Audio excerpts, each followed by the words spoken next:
राम राम भाइयों।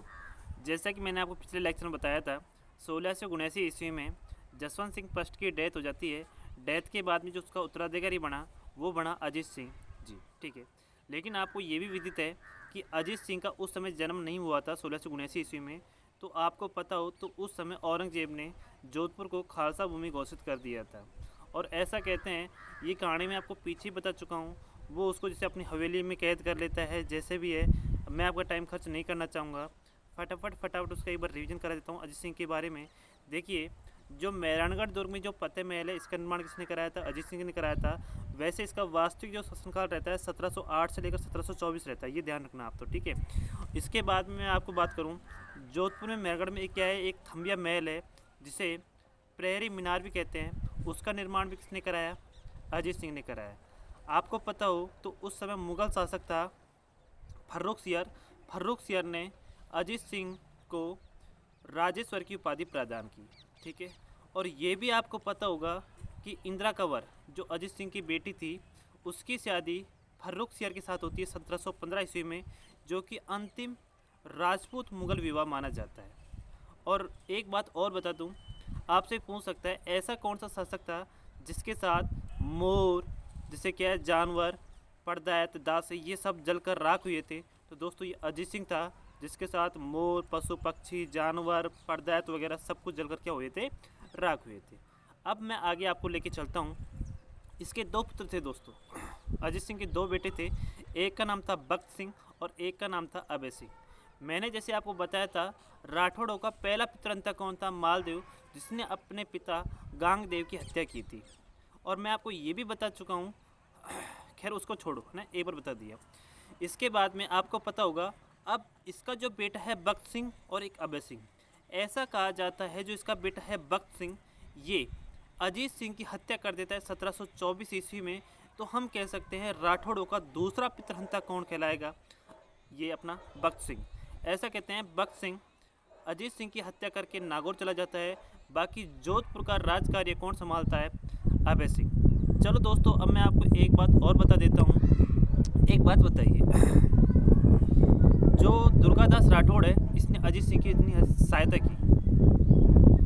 सहायता की, उसके बावजूद भी अजीत सिंह ने दुर्गादास राठौड़ को देश निकाला दे दिया। अब ये देश निकाला क्यों दिए, ये भी सुन लीजिए। ऐसा कहते हैं कि ये दुर्गादास राठौड़ का बड़ा ही मान सम्मान किया करता था अजीत सिंह। ये जो बात है ये अन्य सरदारों को नहीं पचती थी, तो उन्होंने क्या कर दिया, अजीत सिंह को बहलाना फुसलाना शुरू कर दिया। अब कोई भी आदमी जैसे ऐसा अच्छा काम करेगा और उसके बाद में अगर मान लिया राजा को कोई दूसरे सरदार बहलाएंगे फुसलाएंगे, भाई एक बात बताओ, 100 बात में से एक बात तो लगेगी। पता नहीं उन्होंने उससे क्या कहा क्या नहीं किया अजीत सिंह से राठौड़ों ने, उसने उसको देश निकाला दे दिया। इसी कारण गौरी शंकर हीराचंद ओझा ने अजीत सिंह को कान का कच्चा शासक कहा है। ये बात का हमेशा ध्यान रखना। कान का कच्चा शासक जोधपुर के किस शासक को कहा गया है? तो दोस्तों वो है अजीत सिंह, ठीक है। चलो अब राठौड़, जैसे क्या राठौड़ों में, यदि दुर्गादास राठौड़ की इतनी ही बात कर चुके हैं तो थोड़ी सी बात और कर लेते हैं। दोस्तों इसका जो जन्म हुआ था सालवा गांव में हुआ था 1638 ईस्वी में। ऐसा कहते हैं अजीत सिंह की जो पिताजी थे जसवंत सिंह फर्स्ट, उसका एक मंत्री था आस्करण, उसका बेटा था ये दुर्गादास राठौड़। इसकी जो मृत्यु होती है ये दोस्तों 1718 ईस्वी में छिप्रा नदी के तट पर उज्जैन एमपी में होती है। और वहीं उनका स्मारक बना हुआ है किसका? दुर्गादास राठौड़ का। ऐसा कहते हैं कि दुर्गादास राठौड़ देशभक्ति के लिए जाना जाता है। आपको पता होगा राजभक्ति के लिए जाना जाता है। भाई इसने अजीत सिंह की कितनी सहायता नहीं की, बहुत सहायता की। मैंने योगदान इसी का रहा था, अजीत सिंह को शासक बनाने में, ठीक है। इसी कारण देखो इसको क्या कुछ नामों से संबोधित किया गया है, जैसे राठौड़ों का यूलिसेज, मारवाड़ का चाणक्य, मारवाड़ का अणबिंदिया मोती। राठौड़ों का यूलिसेज तो इसको किसने कहा है? कर्नल जेम्स टॉड ने कहा है। पूछ सकता है कि राठौड़ों का यूलिसेज किसको कहा गया है, तो आप बताओगे किसको? दुर्गादास राठौड़ को। और यदि वो कहे किसने कहा है तो बताओगे आप किसने? कर्नल जेम्स टॉड ने। दोस्तों एक बात और मैं, क्योंकि ये सारे कंटेंट मैंने कहाँ से लिए हैं, जोधपुर में उत्कर्ष क्लासेज चलती है उससे लिए हैं। अच्छी क्लासेज है, मैं मना नहीं करता, लेकिन फिर भी जल्दी से जल्दी आपका रिवीजन हो जाए उसके तौर पे मैं बताना चाहता हूँ आपको। उज्जैन एमपी में क्षिप्रा नदी के तट पर दुर्गादास राठौड़ का स्मारक है, सब जानते हैं लगभग। लेकिन यदि आपसे पूछ ले कि राजस्थान में दुर्गादास राठौड़ का जो स्मारक बना हुआ है वो कहाँ पर बना हुआ है, तो दोस्तों ध्यान रखना, ये है मंसूरिया पहाड़ी है जोधपुर में, उसी के ऊपर ही दुर्गादास राठौड़ का क्या बना हुआ है, स्मारक बना हुआ है। ठीक है, चलो दोस्तों अब चलते हैं अपने अगले शासक के ऊपर, और वो है अभय सिंह।